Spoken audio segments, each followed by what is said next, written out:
অক্ষয় তৃতীয়ার পুণ্যতিথিতে শুক্রবার আগরতলা বড়মানিপুর রাম ঠাকুর সেবা মন্দিরে শ্রদ্ধা ও ভক্তির সাথে পালিত হলো রাম ঠাকুরের ৭৫তম তিরোধাম দিবস। বৃহস্পতিবার ছিল শুভ অক্ষয় তৃতীয়া। পবিত্র অক্ষয় তৃতীয়া উপলক্ষে আগরতলা বনমালীপুর স্থিত শ্রী শ্রী ঠাকুর রামচন্দ্র দেবের আশ্রমে ঠাকুর রামচন্দ্র দেবের ৭৫তম তিরোধান দিবস শ্রদ্ধা ভক্তির সাথে পালিত হয়। ব্যুরো রিপোর্ট, নবীন ত্রিপুরা। আজকে আমাদের বনমালীপুর মন্দিরে শ্রী শ্রী ঠাকুরের সমাধি উপলক্ষে পদ্য অক্ষয় তৃতীয়া পালন কর্ম আমরা করছি। ঠাকুরের স্নান পর্ব, ফলভোগ, অন্নভোগ ঠাকুরের উদ্দেশ্যে সম্প্রদান করেছি।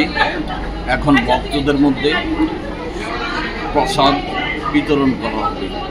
এই তিথিতে সকল পুণ্যার্থীদের সর্বমঙ্গল করণায় শ্রী শ্রী ঠাকুরের চরণে প্রণাম জানাই।